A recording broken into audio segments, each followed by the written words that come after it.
ஒரு மாணவனை பார்த்தேன். என்ன தம்பி படிப்புலாம் எப்படி இருக்குது அப்படின்னு விசாரித்தேன். அவன் ரொம்ப அழுத்துக்கிட்டான். நான் நல்லா தான் சார் படிக்கிறேன், இருந்தாலும் புத்தியில் சரியாக ஏற மாட்டேங்குது சார் அப்படின்னா. சரி, இவனும் நம்ம ரகம்தான் அப்படின்னு சொல்லி முடிவு பண்ணிட்டோம். கல்வி கற்கக்கூடிய ஒரு மாணவன் சம்பந்தப்படுற புத்திகள் பல வகை. அதை பற்றி ஒரு பெரியவர் விளக்கி இருக்கிறார். மிருத்து புத்தின்னு ஒன்று இருக்குதான். மிருத்துன்னா மண்ணு.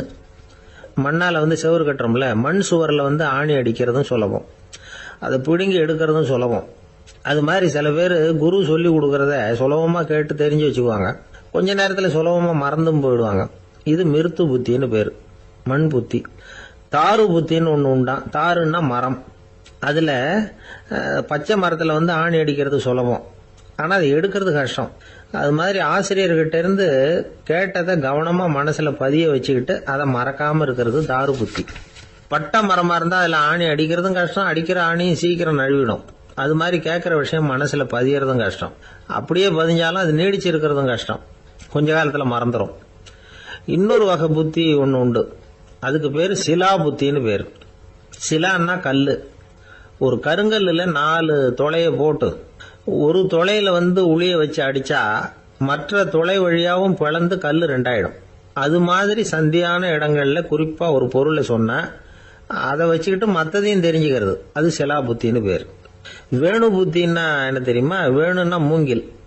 மூங்கில் கணுவில் ஒரு பக்கம் உளிய வச்சு அடிச்சா 2 பக்கமும் பிளந்துரும். அது மாதிரி ஒரு செய்தியை கேட்டுக்கிட்டு இருக்கிறப்பவே அதோட முன்பின் தொடர்களையும் தெரிஞ்சுக்கணும், அது வேணு புத்தி. தைல புத்தின்னு ஒன்று உண்டு. தைலம்ங்கிறது எண்ணெய்.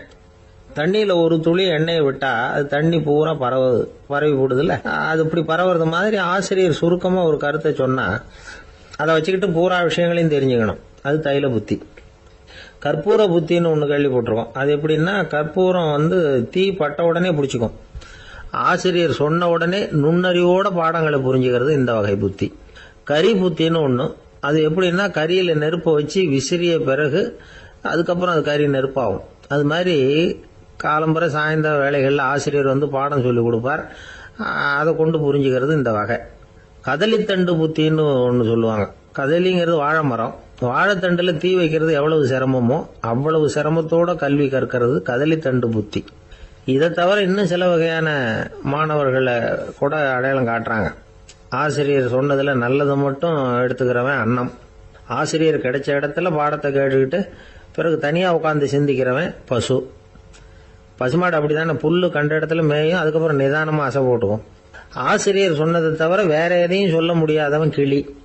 பல இடங்களில் பாடங்கள் கேட்டு கடைசியில் ஒன்றும் புரியாமல் போகிறவன் ஆடு.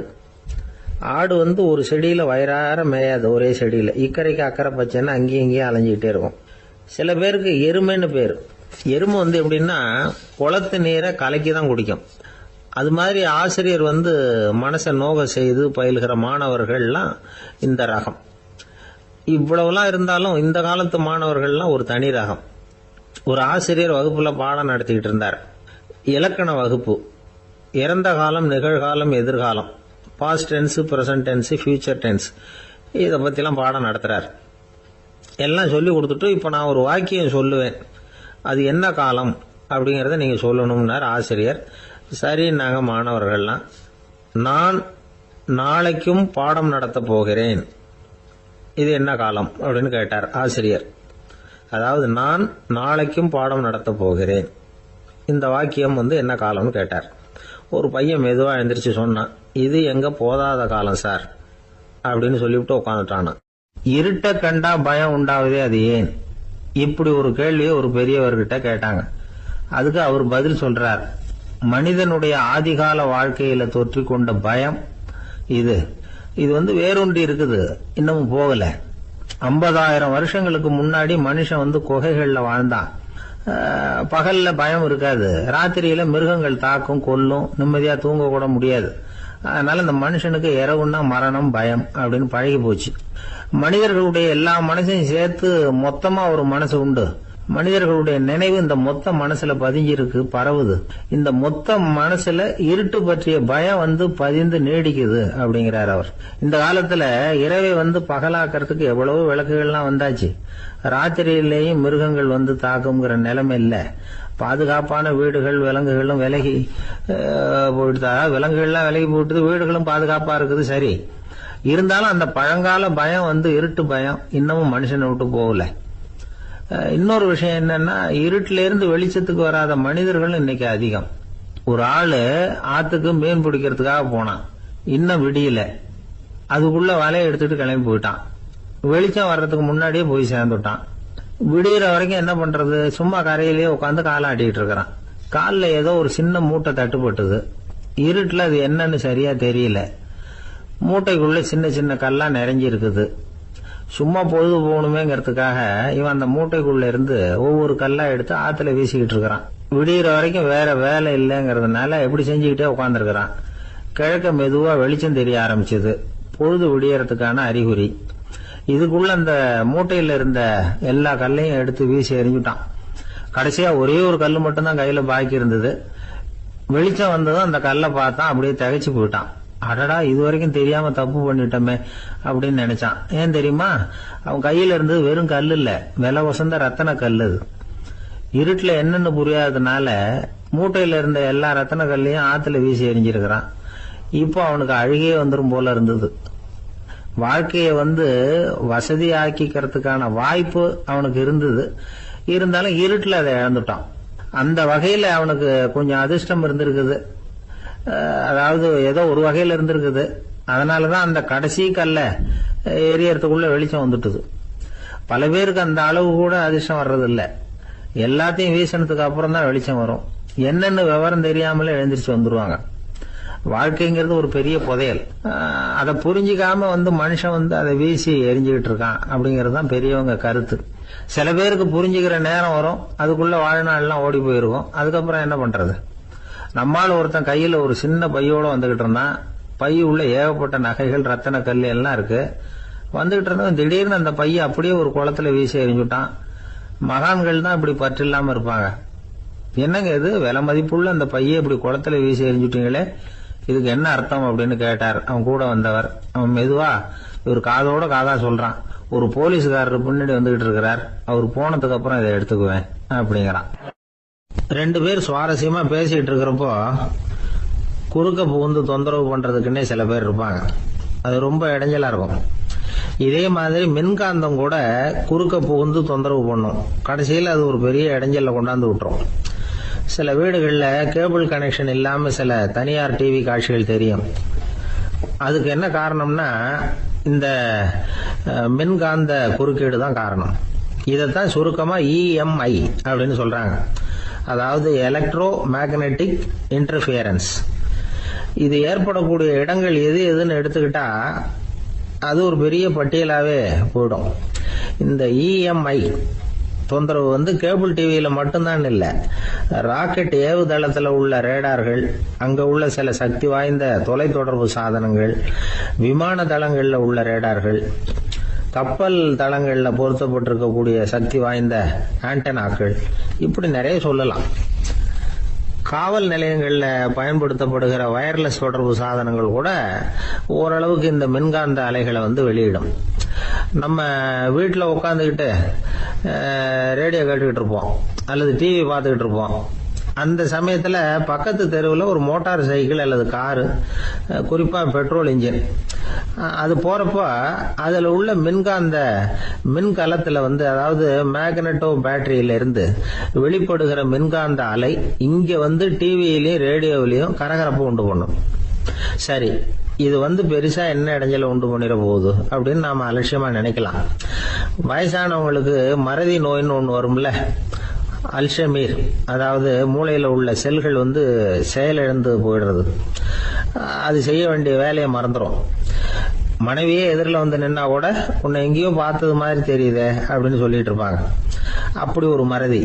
இந்த விசித்திரமான நோய்க்கு இதுவரைக்கும் மருந்தே இல்லைன்னு வேற சொல்றாங்க. இந்த மைக்ரோ ஓவன் அப்படின்னு சொல்லக்கூடிய சமையல் அடுப்புகள் கூட மின்காந்த அலைகளை வந்து வெளியிடுது. சமயத்தில் சில தொழிற்சாலைகள்ல கூட பெரிய விபத்துக்களை இந்த EMI உண்டு பண்ணிவிடும். இதை பத்தி தீவிரமா சிந்திக்க ஆரம்பிச்சதே ஒரு விபத்துக்கு பிறகுதான். அமெரிக்காவுக்கும் வியட்நாமுக்கும் இடையில போர் நடந்தது. அந்த சமயம் அமெரிக்காவுக்கு சொந்தமான விமானம் தாங்கி கப்பல் ஒண்ணு வியட்நாமை தாக்கிறதுக்கு தயாரா ஏவுகணைகளோட கடல்ல நிறுத்தி வைக்கப்பட்டிருந்தது. தற்செயலா அந்த பகுதியில கப்பல் தொலைத்தொடர்பு பகுதிக்கு அருகில ஊடுருவிய இந்த சக்தி வாய்ந்த ரேடியோ அலைகள் ஏவுகணையில இருந்த மின்னணு சர்க்கியூட்டை பூர்த்தி செஞ்சு வச்சுட்டுது. அவ்வளவுதான், ஏவுகணை அங்கேயே வெடிச்சு சிதறி போச்சு. 130 பேர் அந்த இடத்திலேயே உடல் கருகி செத்து போட்டாங்க. ஏகப்பட்ட பொருள்கள் நாசம். இந்த விபத்துக்கான காரணம் என்னங்கிறத உடனடியா யாராலையும் கண்டுபிடிக்க முடியல. ரொம்பவும் கடுமையா முயற்சி பண்ணி கடைசியா கண்டுபிடிச்சாங்க, இது இந்த இஎம்ஐ வேலை தான் அப்படின்னு. மின்னணு தொலைபேசிகள் இருக்க, இதுல பேசும்பொழுது நம்ம காதை அதாவது செவியை ஊடுருவக்கூடிய மின்காந்த அலையானது மூளைக்கு போய் அங்க மூளை கட்டிகளை உருவாக்க ஊக்கம் கொடுக்குது அப்படின்னு வேற கண்டுபிடிச்சிருக்கிறாங்க. இந்த இஎம்ஐ ரொம்ப குறைஞ்ச மின்காந்த அழுத்தத்துல நமக்கு எந்த பாதிப்பையும் ஏற்படுத்துறது இல்லை. மின்காந்த அலைகள் அழுத்தத்தோட இருக்கிற இடங்கள்ல ரொம்ப நேரம் இருந்தோம்னா நம்ம உடம்பின் வெப்பநிலை 2 டிகிரி செல்சியஸ் வரைக்கும் அதிகரிக்குதாம். அதனால வெப்பநிலையை சீராக்கிறதுக்கு இதய துடிப்பும் அதிகரிக்குது. இப்படிலாம் கண்டுபிடிச்சிருக்கிறாங்க. இப்பெல்லாம் இந்த மின்காந்த குறுக்கீடுகளை தடுக்கிறது எப்படி அப்படின்னு விஞ்ஞானிகள் யோசனை செய்ய ஆரம்பிச்சிருக்கிறாங்க. இந்த விஷயத்துல அலட்சியமா இருந்தோம்னா எதிர்காலத்துல நிறைய பேருக்கு இந்த ஞாபக மறதி நோய் வந்துடும். அப்புறம் அது ரொம்ப கஷ்டமா போயிடும். ஒரு குடும்ப தலைவர் தன் மனைவியை பார்த்து, யார் நீ, உன்னை எங்கேயோ பார்த்தது மாதிரி இருக்குதே அப்படின்னு சொல்லிட்டு இருந்தார். உடனடியா அவரை போய் பார்த்தேன். வாங்க டாக்டர் கிட்ட போகலாம் அப்படின்னு. அவரு என்னை தனியா அழைச்சிட்டு போய் காதோட காதா மெதுவா சொல்றார், இத பாருப்பா, என் கையில பணம் இல்லாத போகலாம், அப்படி மறதி நோய் வந்துட்டது மாதிரி நடிச்சுக்கிட்டு இருப்பேன், அவ்வளவுதான், அதை நீ கண்டுக்காத அப்படின்னார். ஒரு ஊர்ல ஒரு பெரிய செல்வந்தர் இருந்தார். பணத்துக்கு பஞ்சம் இல்லை. அதனால இந்த உலகத்துல முடியாத காரியம் எதுவும் இல்லைன்னு நினைச்சார். பணம் இருந்தாலே அந்த நினைப்பு தானா வந்துடும். அதனால இவரும் அப்படி நினைச்சதுல ஒன்றும் தப்பு இல்லை. அந்த ஊருக்கு குருநானக் ஒரு தடவை வந்தார். அவருக்கு இந்த செல்வந்தர் ரொம்ப பிரமாதமா ஒரு வரவேற்பு கொடுத்தார். ஊர் எல்லையிலேயே எங்க வீட்டுக்கு விருந்து சாப்பிட்டுட்டு போகணும்னு கேட்டுக்கிட்டார். அவரும் சரின்னு ஒத்துக்கிட்டார். உடனே தன்னுடைய பங்களாவில் ஒரு பெரிய விருந்துக்கு ஏற்பாடு பண்ணார். குருநானக் அழைச்சிட்டு வீட்டுக்கு போனார். உட்கார வச்சார். ஐயா, நான் இந்த ஊர்லயே ரொம்ப பெரிய வசதி உள்ளவன். என்னால எல்லாம் முடியும். உங்களுக்காக நான் என்ன செய்யணும்னு சொல்லுங்க. எதுவா இருந்தாலும் பரவாயில்ல, எவ்வளவு செலவானாலும் பரவாயில்ல, என்னால செய்ய முடியும். என்ன செய்யணும்னு சொல்லுங்க, அது போதும், நான் செய்யறேன் அப்படின்னு நான் ரொம்ப பணிவா. இதை கேட்டதும் குருநானக் சிந்திச்சார் கொஞ்ச நேரம். அதுக்கப்புறம் தன்னோட சட்ட பைக்குள்ள கையை விட்டு ஒரு பழைய ஊசி ஒன்னு எடுத்தார். அந்த செல்வந்தர்கிட்ட கொடுத்தார். இத பாருங்க, இவ்வளவு தூரம் நீங்க கேட்கறதுனால சொல்றேன், எனக்கு நீங்க செய்ய வேண்டிய உதவி இதுதான். ஊசிய கையில வாங்கிக்கிட்டு இதை என்ன செய்யணும் சொல்லுங்க அப்படின்னாரு அவரு. நீங்க செய்ய வேண்டியது என்னன்னா, இந்த ஊசிய பத்திரமா வச்சிருக்கணும். நாம 2 பேரும் இறந்து போனதுக்கு பின்னாடி இன்னொரு உலகத்துல நாம சந்திக்க கூடிய வாய்ப்பு இருக்குது. அப்ப இந்த ஊசியை என்கிட்ட கொண்டாந்து கொடுக்கணும்.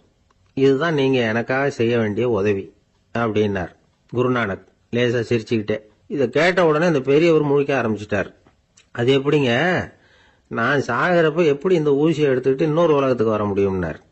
ஊசி மாதிரி ஒரு சின்ன பொருளை கூட இந்த உலகத்தை விட்டு நாம போறப்ப எடுத்துட்டு போக முடியாதுங்கிறப்போ உங்களோட செல்வத்தையெல்லாம் எப்படி அங்க எடுத்துட்டு வர போறீங்க அப்படின்னு கேட்டார் குருநானக்.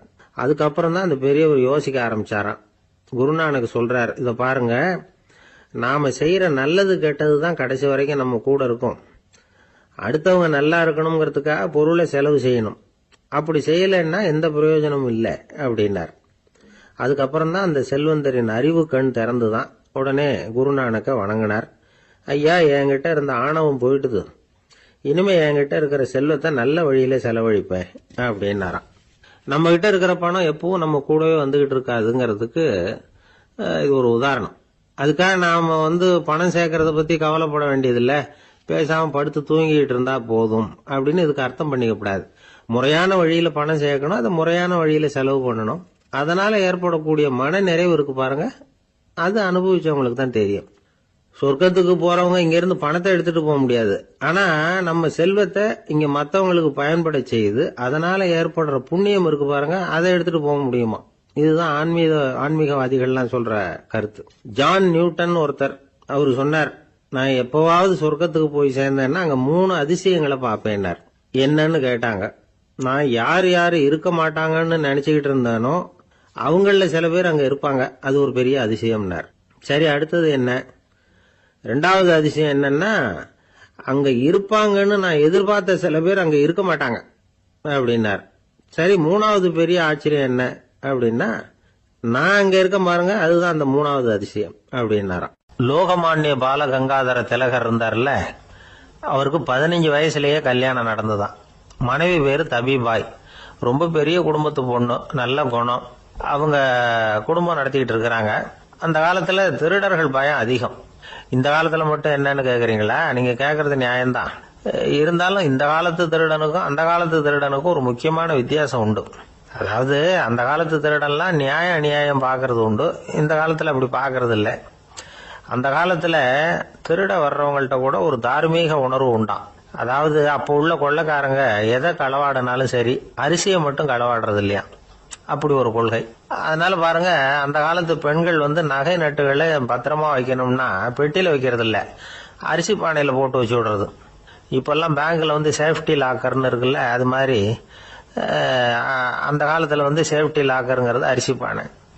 இந்த வளையல், மூக்குத்தி, தோடு இப்படி எதுவா இருந்தாலும் அதுல போட்டு பத்திரமா வச்சிருவாங்க. திருடன் அரிசி பானை பக்கம் போறதில்லை. ஏன்னா சாப்பிடுற விஷயத்துல கை வைக்கக்கூடாது, அது பாவம் அப்படின்னு அவன் நினைக்கிறான். திலகரோட மனைவி தபிபாயும் அதே மாதிரி தன்னுடைய ஆபரணங்களை ஒரு அரிசி பானைக்குள்ள போட்டு மூடி வச்சிருந்தாங்களாம். இப்படி இருந்தப்போ ஒரு நாள் ஒரு பிச்சைக்கார பொண்ணு வீடு வீடா பிச்சை கேட்டுக்கிட்டே வந்திருக்குது. திலகர் வீட்டுக்கும் தர்மம் போடுங்க தாயே அப்படின்னு தான் அந்த பொண்ணு. அந்த அம்மா தபிபாய் காதல இது விழுந்திருக்கு. உடனே கை நிறைய அரிசி அள்ளிட்டு போட்டிருக்கு.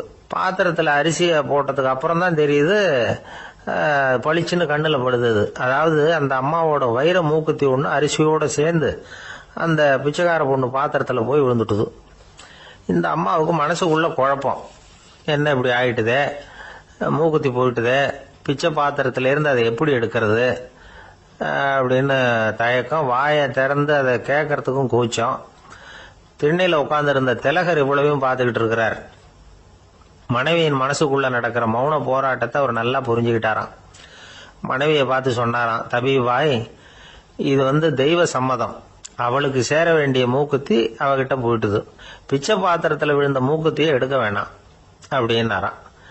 சரின்னு சொல்லிவிட்டு மேற்கொண்டு எதுவும் சொல்லாம அந்த அம்மா வீட்டுக்குள்ள போயிட்டாங்களாம். இந்த காலத்துல எல்லாம் அது மாதிரி நடக்குமா? வெறும் அரிசியை போட்டுட்டு விவகாரம் பண்ணிட்டு இருக்க மாட்டோமா? ஒரு பெரிய மனுஷன் வீட்டுக்கு ஒரு பிச்சைக்காரன் வந்தான்.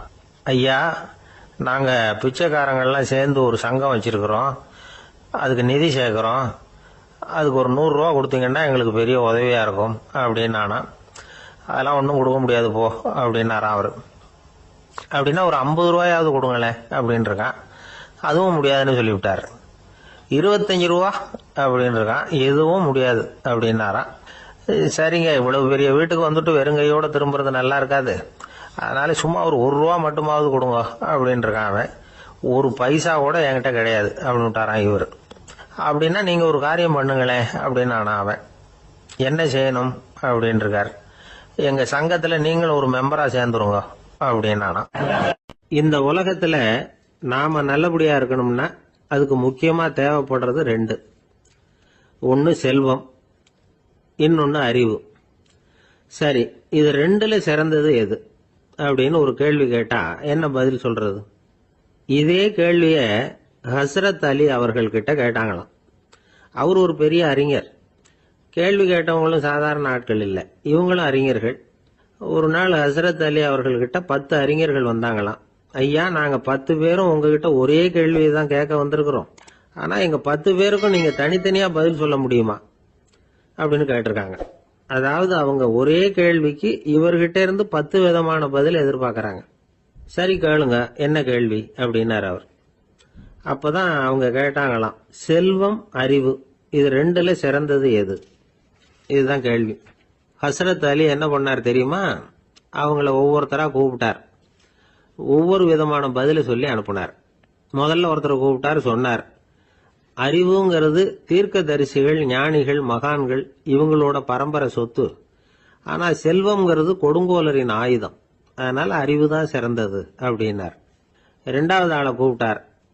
உங்ககிட்ட செல்வம் இருந்தா நீங்க தான் அதை காப்பாற்றணும். ஆனா அறிவு உங்களை எப்பவும் காப்பாற்றும். ஆகவே அறிவு தான் சிறந்தது அப்படின்னார். மூணாவது ஆளை கூப்பிட்டார். செல்வந்தனுக்கு எப்போதும் விரோதிகள் அதிகம், ஆனா அறிஞனுக்கு நண்பர்கள் அதிகம், அதனால அறிவு தான் சிறந்ததுன்னார். அடுத்தவரை கூப்பிட்டார். செல்வம் அடுத்தவங்களுக்கு கொடுக்க கொடுக்க குறையும், ஆனா கல்விங்கிறது அதிகரிச்சுக்கிட்டே வரும், கொடுக்கறதுனால குறையாது, அதனால அறிவு தான் சிறந்ததுன்னார். இன்னொருத்தரை கூப்பிட்டார். அறிவுள்ளவன் எப்பவும் அதை அடுத்தவங்களுக்கு வாரி வழங்கிக்கிட்டே இருப்பான், அதனால அவங்ககிட்ட தாராளத்தன்மை இருக்கும். ஆனா செல்வந்தன் கிட்ட கஞ்சத்தனம் தான் இருக்கும், அதனால அறிவு தான் சிறந்ததுன்னார். ஆறாவது நபரை கூப்பிட்டார். செல்வத்தை கள்வர்கள் திருடிட்டு போக முடியும், ஆனா அறிவை அப்படி திருடிட்டு போக முடியாது அப்படின்னார். ஏழாவது நபரை கூப்பிட்டார். செல்வம் கால ஓட்டத்துல அழிஞ்சிரும், ஆனா அறிவை கால ஓட்டம் ஒன்றும் பண்ண முடியாது, ஆகவே அறிவே சிறந்ததுன்னார். எட்டாவது ஆளை கூப்பிட்டு சொன்னார். செல்வத்துக்கு எப்பவும் எல்லை உண்டு, நிறை உண்டு, அளவு உண்டு, கணக்கு உண்டு, ஆனா அறிவுக்கு அப்படிப்பட்ட எல்லை எதுவும் கிடையாது, அதனால அதுதான் சிறந்ததுன்னார். அடுத்தவனை கூப்பிட்டார். செல்வம் உள்ளத்துல உள்ள ஒளியை போக்கிவிடும், இருட்டை உண்டாக்கிவிடும், விரிந்த மனப்பான்மையை குறுகலாக்கிவிடும். ஆனா அறிவு அப்படி இல்லை, இருண்ட உள்ளத்துல ஒளியை பாய்ச்சி அதை விசாலப்படுத்துது, அதுதான் சிறந்ததுன்னார். கடைசியா 10வது நபரை கூப்பிட்டார். செல்வம் மனசுல செருக்கை உண்டாக்குது, ஆணவத்தை ஏற்படுத்துது, அதனால நானே கடவுள்னு நினைக்கிற அளவுக்கு மனுஷனை தாழ்த்தி விடுது. ஆனா அறிவு பணிவையும் பண்பாட்டையும் வளர்க்குது, அதனால அறிவு தான் சிறந்ததுன்னார். ஆக இப்படி 10 பேருக்கும் 10 விதமா பதில் சொன்னது மூலமா ஹஸ்ரத் அலி அவர்கள் அறிவு தான் செல்வத்தை விட சிறந்தது அப்படிங்கறதுக்கு 10 காரணங்களை சுட்டி காட்டியிருக்கார். அந்த அறிஞர் 10 பேர் கேட்ட ஒரே கேள்விக்கு 10 பதில் சொன்னார். நமக்கு வேண்டிய ஒருத்தர் 10 பேர் கேட்ட கேள்விக்கு ஒரே பதில் சொல்லி சமாளிச்சார். கேள்வி என்ன தெரியுமா? என்கிட்ட வாங்கின கடனை எப்பயா திருப்பி கொடுக்க போற? இதுதான் அந்த 10 பேரும் கேட்ட ஒரே கேள்வி. இந்த மாசம் 26ஆம் தேதி தந்துடுறேன் அப்படிங்கிற ஒரே பதில் சொல்லி அவ்வளவு பேரையும் இவர் அனுப்பி வச்சுட்டாராம். எல்லாரும் போனதுக்கு அப்புறம் இவரை தனியா கூப்பிட்டு கேட்டிருக்கிறாங்க. அது என்ன சார் கணக்கு, 26ஆம் தேதி அன்னைக்கு என்ன அதிசயம் நடக்க போகுது அப்படின்னு கேட்டிருக்காங்க. அதிசயம் அன்னைக்கு இல்ல, அதுக்கு முத நாளே நடக்க போகுதுன்னாராம். விவரமா சொல்லுங்கன்னு இருக்காங்க. வேற ஒண்ணும் இல்லைங்க, 26ஆம் தேதி தானே எல்லாரையும் வர சொல்லி இருக்கிறேன், அதுக்கு முத நாளே நான் புறப்பட்டு தலைமறைவாயிட போறேன் அப்படின்னாராம் ரொம்ப பெருமையா. ஒரு ஊர்ல ஒரு மன்னர் இருந்தார், புத்தி கூர்மை உள்ள ஒரு மன்னர்.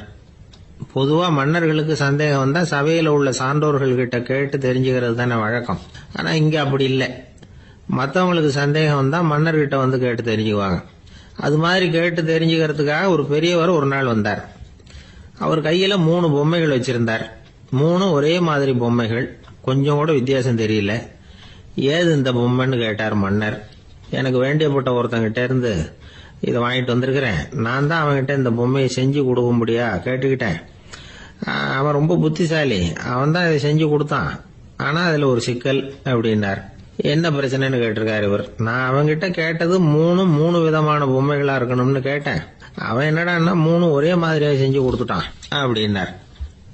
அவங்கிட்டயே கேட்கறது தானே அப்படின்னு இருக்காரு இவரு. கேட்டேன், அவன் என்ன சொல்றான்னா இது 3 ஒரே மாதிரி பொம்மை கிடையாது, 3 விதம், ஒண்ணுக்கு ஒண்ணு வித்தியாசம் இருக்குது. இந்த 3 பொம்மையும் 3 விதமான நண்பர்களுக்கு உதாரணங்கள் அப்படின்னு சொல்றான். எனக்கு ஒன்னும் புரியல, அதுதான் உங்ககிட்ட வந்தேன் அப்படின்னார். சரி, அந்த பொம்மைகளை இப்படி கொடுங்க அப்படின்னு வாங்கினார் மன்னர். எடுத்துக்கிட்டு உள்ள போனார். கொஞ்ச நேரம் கழிச்சு வெளியில வந்தார். அதுக்கப்புறம் சொன்னார், பாருப்பா, அவன் சொன்னது சரிதான், 3 விதம் தான். இது இருக்குதே முதல் பொம்மை, இது உத்தமமான நண்பனுக்கு உதாரணம். இந்த 2வது பொம்மை இது மத்தியமமான நண்பனுக்கு உதாரணம். அந்த 3வது பொம்மை இருக்குதே அது மோசமான நண்பனுக்கு உதாரணம். இதை செஞ்சவன் உண்மையிலேயே பெரிய அறிவாளி தான் அப்படின்னாராம். வந்தவருக்கு ஒன்னும் புரியல. பார்த்தா ஒன்னும் வித்தியாசம் தெரியலையே அப்படின்னு அவன் குழம்பி போய் நிக்கிறான். இப்போ அந்த மன்னர் விளக்கம் கொடுக்கிறார். அந்த 3 பொம்மையையும் எடுத்து முன்னாடி வச்சார். ஒரு மெல்லிய கம்பிய கையில எடுத்தார். அந்த முதல் பொம்மை காதுல விட்டார். கொஞ்ச தூரம் உள்ள போய் அப்படியே நின்னுட்டுது அந்த கம்பி. அப்புறம் 2வது பொம்மை காதுல அந்த கம்பியை விட்டார். அந்த கம்பி என்னாச்சுன்னா அப்படியே அது வாய் வழியா வெளில வந்தது. 3வது பொம்மை காதுல கம்பியை செலுத்தினார். அது நேரா இன்னொரு காது வழியா வெளியில வந்தது. இந்த முதல் வகை இருக்குதே, அது மாதிரியான நண்பர்கள் எப்படி தெரியுமா? நம்ம கஷ்டத்தை அவங்க கிட்ட சொன்னா பேசாம கேட்டுக்குவாங்க. வெளியில அதை யாருகிட்டையும் சொல்லிட்டு இருக்க மாட்டாங்க. வெளியில தெரியாம நமக்கு உதவி பண்ணுவாங்க. செஞ்சுட்டு அதை நான் தான் செஞ்சேன்னு சொல்லிட்டு இருக்க மாட்டாங்க. அதுதான் கம்பி ஒரு காது வழியா போய் உள்ளே நின்னுட்டுது. ரெண்டாவது பொம்மையில கம்பி என்னாச்சு, ஒரு காது வழியா போய் வாய் வழியா வெளியில வருது. இது மாதிரியான நண்பர்கள் கிட்ட வந்து நாம கஷ்டத்தை சொன்னா அதை அவங்க 4 பேர்கிட்ட போய் சொல்லி நமக்காக உதவி கேட்பாங்க. நமக்குன்னு கேட்டு வாங்கி அதை நம்ம கிட்ட கொண்டுகிட்டு வந்து கொடுப்பாங்க. இவங்க வந்து மத்தியமமான நண்பர்கள். 3வது பொம்மையில ஒரு காது வழியா செலுத்துற கம்பி இன்னொரு காது வழியா வெளியில வந்துருது. இது மாதிரியான நண்பர்கள் கிட்ட நம்ம கஷ்டத்தை சொன்னா அவங்க காது கொடுத்து கேட்கறது மாதிரி நடிப்பாங்க. அப்படியே இன்னொரு காது வழியா அதை வெளில விட்டுருவாங்க. அதை பத்தி கவலைப்பட மாட்டாங்க. இதுதான் இந்த பொம்மைகளுக்குள்ள இருக்கிற வித்தியாசம் அப்படின்னு விளக்கம் கொடுத்தாராம் மன்னர். படிக்கிற பிள்ளைங்கள்லயும் இது மாதிரி 3 வகை உண்டு. சில பேர் காதால வாங்கி மனசுல வச்சுக்குவான். சில பேர் காதால வாங்கி பேனாவால எழுதி விடுவான். சில பேர் ஒரு காதால வாங்கி இன்னொரு காதால வெளியில விட்டுருவான். ஒரு பையன் வகுப்புல ஆசிரியர் பாடம் நடத்தும் பொழுது தலையை வேகமா ஆட்டி ஆட்டி கேட்பானா. ஏண்டா இப்படி தலையை இப்படி ஆட்டுற அப்படின்னு கேட்டிருக்கான் பக்கத்துல இருந்தவன். தலையை ஆட்டினா தாண்டா ஒரு காது வழியா உள்ள போறது, இன்னொரு காது வழியா வெளியில வேகமா வெளில போகும் அப்படின்னானா அந்த பையன். ஒரு கணவன் மனைவி எப்ப பார்த்தாலும் அவங்க 2 பேருக்கும் இடையில சண்டை வந்துகிட்டே இருந்தது. இதுல என்ன ஆச்சரியங்கிறீங்களா? நான் அதுக்காக சொல்ல வரல, இது வேற விஷயம். அதாவது சண்டை போடாம இருக்கிறதுக்கு வழி சொல்ற தகவல் இது. நான் சொன்ன அந்த கணவன் மனைவி எப்படின்னா, கணவன் ஒரு வார்த்தை சொன்னா மனைவி கிட்ட இருந்து 2 வார்த்தை பதிலா வரும். இதுக்கு கணவன் கிட்ட இருந்து 4 வார்த்தை பதிலா வரும். இப்படி வார்த்தைகள் பெருகி போய் கடைசியில வம்புல வந்து முடியும். அந்த அம்மா பொறுத்து பார்த்தாங்க. அவங்களால தாக்கு பிடிக்க முடியல. பக்கத்து வீட்லயும் ஒரு கணவன் மனைவி இருந்தாங்க. அவங்களுக்குள்ள சண்டை வர்றதில்லை.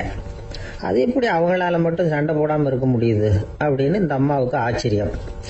ஒரு நாள் நேரா பக்கத்து வீட்டு அம்மா கிட்டே போய், ஏம்மா நீங்க எப்படி கணவனும் மனைவியும் சண்டை போட்டுக்காம இருக்கிறீங்க, அது எப்படி முடியுது உங்களால அப்படின்னு கேட்டாங்க.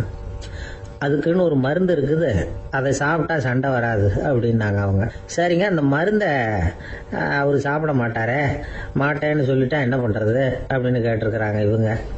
அந்த மருந்து அவருக்கு இல்லைம்மா, உனக்கு தான் அப்படின்னாங்களாம் அவங்க. அப்படியா, அப்படின்னா கொடுங்க, ரொம்ப நல்லதா போச்சு. அதை எப்படி சாப்பிட்றதுங்கிற விவரத்தையும் சொல்லுங்க, எங்க அது கிடைக்குங்கிறதையும் சொல்லுங்க, வாங்கிக்கிறேன் அப்படின்னு கேட்டாங்களாம் இவங்க.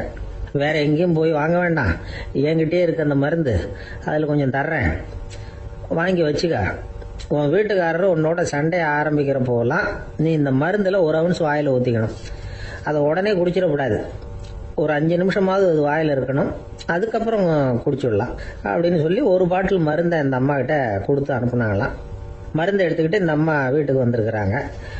வீடு பூட்டி இருந்ததுனால கணவன் வந்து வாசல்லையே காத்துக்கிட்டு இருக்கிறான். மனைவியை கண்டதும் சண்டை போட ஆரம்பிச்சிட்டான். வீட்டை பூட்டி எங்கே போய் தொலைஞ்ச, எவ்வளவு நேரமா ஒரு மனுஷன் வாசல்லையே காத்துட்டு கிடக்கிறது அப்படி இப்படின்னு கத்த ஆரம்பிச்சிட்டான். மனைவி இதுக்கு பதிலே சொல்லல. அந்த அம்மா வீட்டை திறந்தாங்க, சமையல் அறைக்குள்ள போனாங்க, 1 ounce மருந்தை வாயில ஊத்திக்கிட்டாங்க. அன்னைக்கு சண்டை வந்து மேற்கொண்டு வளரவே இல்லை, நின்றுட்டுது. மருந்து பரவாயில்ல. அதுக்கப்புறம் பல சந்தர்ப்பங்கள்ல சண்டை வரும் போல இருக்கிற போலாம் இந்த மருந்து அதை நிறுத்தியிருக்கு. பிரமாதமான மருந்தா இருக்குது இது. இதை கொஞ்சம் அதிகமாகவே வாங்கி வீட்டில் வச்சுக்க வேண்டியதுதான் அப்படின்னு முடிவு பண்ணிட்டு இந்த அம்மா மறுபடியும் பக்கத்து வீட்டு அம்மாகிட்ட போனாங்க. எவ்வளவு விலையானாலும் சரி, நான் காசு கொடுத்து வாங்கி வச்சுக்கிறேன், எந்த கடையில் இருக்கு இந்த மருந்து சொல்லுங்க அப்படின்னு கேட்டாங்க. இந்த மருந்துக்கு விலையே கிடையாதுங்க, இலவசமாகவே கிடைக்கும்னாங்களாம் அவங்க. அது எப்படி விலையில்லாமல் இதை விற்க முடியுது அப்படின்னு கேட்டாங்களாம் இவங்க. அது மருந்தா இருந்தா தானே விலை வைக்கிறதுக்கு, அது வெறும் தண்ணி தானே அப்படின்னாங்களாம். வெறும் தண்ணியா சண்டையை நிறுத்துது அப்படின்னு இருக்காங்க இவங்க. அது சண்டையை நிறுத்தல, உன்னோட மௌனம் தான் சண்டையை நிறுத்துது. நீ வாயில தண்ணியை வச்சுக்கிறதுனால எதிர்த்து பேசுறது இல்ல, அதனால உன்னுடைய கணவர் கோபம் வந்து சாந்தமாயிடுது அப்படின்னாங்களாம் அவங்க. இந்த கதையிலிருந்து சண்டையை நிறுத்துற மருந்து எதுன்னு தெரிஞ்சுக்கிட்டோம் இல்லையா. ஒருத்தர் என்ன பண்ணாரு, பாட்டில்ல வந்து தண்ணியை ஊற்றி வச்சுக்கிட்டு அவர்கிட்ட வர்றவங்களுக்கெல்லாம் இதை சிபாரிசு பண்ணலாம்னு நினைச்சுக்கிட்டு உட்காந்துருந்தார். ஒரு அம்மா வந்தாங்க. இதை கேட்டுவிட்டு இதையே ஒரு மருந்து மாதிரி கொடுக்கலாம்ங்கிறது அவர் முடிவு. அதனால பாட்டிலில் தண்ணி அடிச்சு வச்சுக்கிட்டு அதில் கலருக்காக என்னத்தையோ ஒரு ஜீரகம் அது மாதிரி எதையாவது கலந்து வச்சுக்கிட்டு ஒரு மருந்து மாதிரி ஒரு பாவனையில் வச்சுக்கிட்டு உட்காந்துருக்காரு. யாராவது வீட்டில் சண்டைன்னா என்கிட்ட வாங்க மருந்து தரேன்னு. ஒரு அம்மா வந்தாங்க. எனக்கு என் வீட்டுக்காரருக்கும் அடிக்கடி சண்டை வருதுங்க அப்படின்னு இருக்காங்க. கவலைப்படாதம்மா, நான் ஒரு மருந்து தரேன்னு சொல்லி வீட்டுக்குள்ளே போய் ஒரு பாட்டில் எடுத்து வந்து கொடுத்தாரு. பாட்டிலில் இருக்கிறது என்னங்கிறத சொல்லிவிட்டு அது பேரில் மரியாதை வராது இல்லையா, அதனால் சொல்லலை. அந்த அம்மா வாங்கிட்டு போனாங்க. 4 நாள் கழித்து திரும்பி வந்தாங்க. என்னம்மா வீட்டில் சண்டை நின்று போச்சான்னு கேட்டிருக்காரு இவர். அங்கே நின்று போச்சுங்க, இப்போ உங்ககிட்ட ஆரம்பமாக போகுதுன்னாங்களாம். என்னம்மா அப்படின்ட்டுருக்காரு அவர் பயந்து போய். இப்போ என்னங்க நீங்கள் என்ன மருந்து கொடுத்துருக்குறீங்க என்னங்க அப்படின்னாங்களாம் கோவமாக. அது வெறும் தண்ணி தானே அப்படின்ட்டுருக்காரு இவர். தண்ணியாக இது நல்லா பாருங்கள் அப்படின்னு அந்த பாட்டில் நீட்டினாங்களாம். இவர் வாங்கி பார்த்துருக்காரு. அப்புறம் தான் விஷயம் புரியுது அவருக்கு. இவர் கை தவறுதலாக அவங்க வீட்டில் இருந்த மண்ணெண்ணெய் பாட்டில் எடுத்து அவர்கிட்ட கொடுத்துருக்குறாங்க. அப்புறம் என்ன ஆகும், சண்டை வராமல். ஒரு அழகான கடற்கரை, சுற்றுலா பயணிகள் நிறைய பேர் அங்கே வந்து போகிறது வழக்கம். சனி ஞாயிறு கூட்டம் அதிகமாக இருக்கும். அதோட விளைவு என்னங்கிறது அடுத்த நாள் தான் தெரியும். ஆமாம், அந்த கடற்கரையை சுத்தப்படுத்துகிற தொழிலாளிகள் திங்கட்கிழமை ரொம்ப சிரமப்படுவாங்க. சனி ஞாயிறு வந்த கூட்டம் கடற்கரை பூராவும் காலி ஐஸ்கிரீம் கப்புகளை வந்து வீசி எறிஞ்சிட்டு போயிடுவோம். ஆயிரக்கணக்கான கப்புகள் அங்கே பரவலாக கிடக்கும். அதையெல்லாம் பொறுக்கி எடுத்து சுத்தம் பண்ணி ஆகணும். இதனால் திங்கட்கிழமை வேலைக்கு வர்றதுக்கு எல்லாரும் பயப்படுவாங்க. அப்படி ஒரு நிலைமை. பல பேர் அன்னைக்கு வந்து லீவ் எடுத்துகிட்டு போயிடுறது வழக்கம். நமக்கு எதுக்கு இன்னைக்கு தொந்தரவுன்னு. இது ஒரு பெரிய பிரச்சனையாக இருந்தது. இதுக்கு என்ன பண்ணலாம் அப்படின்னு யோசனை பண்ணாங்க. ஒரு ஆலோசனை கூட்டத்துக்கு ஏற்பாடு பண்ணாங்களாம். அந்த நகர நிர்வாக அலுவலர்கள், பணியாளர்கள் எல்லாரும் அதில் கலந்துக்கிட்டாங்க. கூட்டம் ஆரம்பமாச்சு. ஆரம்பத்தில் சொன்னாங்க, இந்த பிரச்சனைக்கு ஒரு தீர்வு வேணும், என்ன பண்ணலாம், அதை முடிவு செய்யறதுக்கு தான் இந்த கூட்டம். இதில் நீங்கள் செய்ய வேண்டியது என்னென்னா, உங்களுக்கு தோன்றுகிற யோசனை எதுவாக இருந்தாலும் சொல்லுங்கள். கொஞ்சம் கூட தயக்கம் வேண்டாம். நாம் சொல்கிற யோசனை ஈடுபடுமா படாதா அப்படின்லாம் யோசிக்க வேணாம். எல்லாருடைய யோசனைகளையும் அப்படியே பதிவு செய்துக்கிறோம். கடைசியாக அதிலிருந்து ஒரு சிறந்த யோசனையை தேர்வு பண்ணி அதை பயன்படுத்தலாம். இந்த சந்தர்ப்பத்தில் இன்னொரு முக்கியமான வேண்டுகோள், எவ்வளவு சாதாரணமான யோசனையாக இருந்தாலும் சரி, அது சொல்லும் பொழுது அடுத்தவங்க வந்து ஏளனம் செய்யக்கூடாது. இது ஒரு பெரிய யோசனையா அப்படின்னு சொல்லி எதையும் அலட்சியப்படுத்தக்கூடாது. இதுதான் அந்த கூட்டத்தின் ஆரம்பத்தில் செய்யப்பட்ட அறிவிப்பு. உடனே அந்த கூட்டத்தில் இருந்தவங்க ஆளுக்கு ஒரு யோசனை சொல்ல ஆரம்பிச்சாங்க. ஒருத்தர் எழுந்திருச்சார், இங்கே வர்ற சுற்றுலா பயணிகள் கிட்ட ஆளுக்கு $10 ஒரு டெபாசிட் மாதிரி வைப்பு பணமாக வாங்கிக்கணும். காலி ஐஸ்கிரீம் கப்பை திருப்பி கொடுத்தா அந்த பணத்தை திருப்பி கொடுத்துடலாம். இப்படி ஒரு ஏற்பாடு பண்ணிட்டா கப்புகளை தேடி பொறுக்கிட்டு இருக்க வேண்டியதில்லை, எல்லாம் ஒரே இடத்துக்கு வந்து சேர்ந்துடும். அப்படியே நாம் வந்து தூக்கிட்டு போய் ஒரு இடத்துல கொட்டி விடலாம் அப்படின்னாரு. இன்னொருத்தர் எழுந்திருச்சார், கப்பை வந்து கீழே போட்டால் $50 அபராதம் அப்படின்னு அங்கங்கே போர்டு எழுதி வச்சுடலாம். கப்புகளை போடுறதுக்கு அங்கங்கே பெரிய கூடைகளை வச்சுடலாம். நாம் சாவகாசமாக அந்த கூடைகளை சேகரம் பண்ணிக்கலாம் அப்படின்னாராம். இன்னொருத்தர் எழுந்திருச்சு கொஞ்சம் கோபமாக பேசினார். கப்புகளை வந்து அவங்க வாயிலேயே திணிச்சு விடணும், அதுகளை முன்னு சாப்பிட்டு பார்த்தா தான் தெரியும் அது எவ்வளவு கஷ்டங்கிறது அப்படின்னு ரொம்ப கடுமையாக பேசியிருக்காரு. இது வேடிக்கையாக தெரிஞ்சாலும் இந்த யோசனையும் பதிவு செஞ்சுக்கிட்டாங்களாம். இப்படி பல யோசனைகள். கடைசியாக எல்லாத்தையும் படித்து பார்த்துட்டு பரிசீலனை பண்ணாங்க. அப்புறம் தான் யோசனை வந்தது. இவர் வேடிக்கையாக சொன்னது கப்புகளை அவங்க வாயிலே திணிச்சு சாப்பிட சொல்லணும், அதுதான் தண்டனைன்னார்ல, ஏன் அப்படி சாப்பிட்றது மாதிரியே கப்புகளை தயார் பண்ண என்ன அப்படின்னு சிந்திக்க ஆரம்பிச்சாங்களாம். ஆகா, அதுதான் சரின்னு ஒரு முடிவுக்கு வந்தாங்க. அதுலேருந்து உருவானது தான் இந்த வேஃபர் கப்ஸ். ஐஸ்கிரீமை சாப்பிட்டு முடிச்சதும் கப்பையும் சாப்பிட்டுடலாம். கோன் ஐஸ்கிரீம் சாப்பிட்றோம்ல, அதுதான். அமெரிக்காவில் மியாமி கடற்கரையில் ரொம்ப காலமாக இருந்துகிட்டு வந்த குப்பை பிரச்சனைக்கு இப்படிதான் ஒரு தீர்வு வந்துதான். இதுல இருந்து நாம புரிஞ்சுக்க வேண்டியது என்னன்னா, நாம அன்றாட எத்தனையோ பிரச்சனைகளை சந்திக்கிறோம், அதுக்கெல்லாம் தீர்வு உண்டு. அது எங்க ஒளிஞ்சிருக்குன்னு கண்டுபிடிக்கணும். அந்த யோசனையையும் நல்லா தீவிரமா யோசிக்கணும். யார் என்ன யோசனை சொன்னாலும் அதை வந்து அலட்சியப்படுத்தக்கூடாது. அக்கறையோட கவனிக்கணும், அதை யோசிச்சு பார்க்கணும். ஒரு அம்மா தன்னோட வீட்டுக்காரரை ஒரு மனநல மருத்துவர்கிட்ட அழைச்சிட்டு வந்தாங்களாம். டாக்டர், இவருக்கு கோன் ஐஸ்கிரீம் பிடிக்கல, பேப்பர் கப்பில் இருக்கிற ஐஸ்கிரீம் தான் வேணும்னு அடம் பிடிக்கிறார் அப்படின்னாங்களாம். அது ஒன்றும் தப்பு இல்லையேன்னாராம் டாக்டர். இதுக்கு அந்த அம்மா சொன்னாங்களாம், இவர் கப்பு ஐஸ்கிரீம் வாங்குறதுல தப்பு இல்லை டாக்டர், பிரச்சனை அது இல்லை.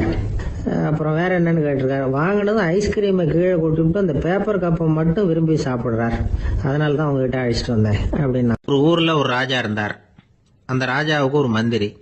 ராஜா ரொம்ப நியாயமானவர், நேர்மையானவர், கண்டிப்பானவர். தப்பு செய்யறது யாரா இருந்தாலும் தண்டனை கொடுப்பார். வேண்டியவங்களுக்கு ஒரு நியாயம், வேண்டாதவங்களுக்கு ஒரு நியாயம்ங்கிறதெல்லாம் அவர்கிட்ட கிடையாது. ஒரு சமயம் அரசவையில் அந்த அமைச்சரே வந்து விதிமுறைகளுக்கு புறம்பா ஏதோ நடந்துகிட்டு இருக்கார். மன்னருக்கு கோபம் வந்துட்டுது. உடனே அந்த அமைச்சரை கிட்டத்தில் கூப்பிட்டு அவர் கன்னத்தில் ஓங்கி ஒரு அறை கொடுத்துட்டாராம். உடனே அந்த அமைச்சர் என்ன பண்ணார் தெரியுமா, நேராக போனார் அங்க நின்றுகிட்டு இருந்த இன்னொருத்தர் கண்ணத்துல ஓங்கி அரைஞ்சார். அரை வாங்கினவர் திகைச்சு போயிட்டார். இவர் ஏன் நம்மள வந்து அரைகிறார் அப்படின்னு யோசனை பண்ணார். மன்னரும் திகைச்சு போயிட்டார். நாம இவர் அரைஞ்சா அதுக்காக இவரு போய் இன்னொருத்தர் அரையணுமா அப்படின்னு யோசனை பண்ணார். அவர் இவருக்கு என்ன பைத்தியமானு கூட நினைக்க ஆரம்பிச்சுட்டார். ஆனா என்ன ஆச்சுன்னா, அப்புறம் அமைச்சர் அவர் கவனிச்சுக்கிட்டு இருந்தாரா, அவர் இன்னொருத்தர் அரைஞ்சார் இல்லையா, அந்த அரை வாங்கின ஆசாமியை பார்த்து கத்திக்கிட்டு இருந்தார். யாரு? அமைச்சர். ஏன்பா என்கிட்ட அறைய வாங்கிட்டு இப்படி விவரம் இல்லாம நின்றுட்டு இருக்கிறிய, நான் உனக்கு கொடுத்ததை நீ வேற யாருக்கிட்டையாவது கொடுத்துரு அப்படின்னார். உடனே அந்த ஆள் பார்த்தான், தனக்கு அடுத்தபடியா நின்றுகிட்டு இருந்தவன ஓங்கி ஒரு அரை அரைஞ்சான். அவன் கண்ணத்தை தடவிட்டே யோசனை பண்ணான். இது ஏதோ புரிஞ்சுக்கிட்ட மாதிரி அடுத்தாப்புல நின்றுகிட்டு இருந்தவன அரைஞ்சான். இப்படி இந்த அறை வந்து மாறி மாறி போய்கிட்டே இருக்குது. ஊரு பூரா பிரயாணம் பண்ண ஆரம்பிச்சுட்டுது. அன்னைக்கு ராத்திரி அந்த ராஜா படுக்கிறதுக்காக போனார். அந்த நேரம் பார்த்து அவர் கண்ணத்துல பலார்னு ஒரு அறை விழுந்தது. நம்மளே அரையிறது யாரு அப்படின்னு அதிர்ச்சியோட மன்னர் திரும்பி பாக்குறாரு. அரைஞ்சது அவரோட மனைவி. என்னாச்சு உனக்குன்னு கத்துனார் ராஜா. உங்களுக்கு தெரியாதா, ஊரு பூரா ஒருத்தர் மாத்தி ஒருத்தர் மூலமா இந்த அறை வந்து பிரயாணம் பண்ணிட்டு வருது அப்படின்னாங்க அந்த அம்மா. அப்படின்னா ஆரம்பிச்ச இடத்துக்கே வந்துட்டுதா அப்படின்னாராம் மன்னர். என்ன சொல்றீங்கன்னு கேட்டிருக்காங்க. இவர் விவரத்தை சொன்னாராம். அப்படின்னா நீங்க ஆரம்பிச்சு வச்ச இந்த விளையாட்டை நான் முடிச்சு வச்சுட்டேன் அப்படின்னாங்களாம் அந்த அம்மா. மறுநாள் காலை மறுபடியும் அரசவை கூடிச்சு அந்த அமைச்சர் மன்னரை பார்த்து கேட்டார். என்ன மகாராஜா, என்கிட்ட கொடுத்ததை திருப்பி வாங்கிட்டீங்களா அப்படின்னாராம். இப்படி நடக்கும்னு நான் எதிர்பார்க்கவே இல்லைன்னார் மன்னர். ஆனா நான் எதிர்பார்த்தேன். அது எங்க போயிட போகுது, ஊரு பூரா சுத்தி கடைசியில உங்ககிட்ட தான் வந்து சேரும் அப்படிங்கறது எனக்கு தெரியும் அப்படின்னார் அமைச்சர். இந்த கதை வந்து வேடிக்கையா இருந்தா கூட இதுல உள்ள கருத்து முக்கியமானது. இந்த உலகத்துல பல கருத்துக்கள் இப்படிதான் மாறி மாறி சுத்தி வந்துகிட்டே இருக்குது. நம்மால் ஒருத்தன் தன்னுடைய நண்பன் ஒருத்தனை கடத்தரில் பார்த்தான். உடனே ஓடி போய் பலார்னு ஒரு அறை கொடுத்தானா. அவன் கண்ணத்தை தடவிட்டு ஏன்டா என்ன அரைஞ்சேன்னு கேட்டிருக்கான். நீ ஏன்டா என்ன முட்டாள்னு என் மனைவிட்ட போய் சொன்னேன் அப்படின்ட்டு இருக்கான் அவன். உன்னை ஒரு முட்டாள்னு சொன்னதுக்காகவா நீ என்ன அரைஞ்ச அப்படின்னு கேட்டிருக்கான் இவன். டேய், நான் அதுக்காக அறையலப்பா, அது ஒரு பெரிய ரகசியம். நான் முட்டாள்ங்கிறது அந்த ரகசியத்தை நீ வந்து ஏன் எங்க வீட்டுல போய் சொன்னேன், அதுக்காக தான் அரைஞ்சேன் அப்படின்னு நானும் அவன். ஒரு மனுஷனை பார்த்து என்கிட்ட வாலாட்டாதே அப்படின்னு சொன்னா அவன் நம்ம கிட்ட ஏதோ வம்புக்கு வர்றான்னு அர்த்தம். ஒரு நாயை பார்த்து யாரும் என்கிட்ட வாலாட்டாதே அப்படின்னு சொல்றது இல்லை.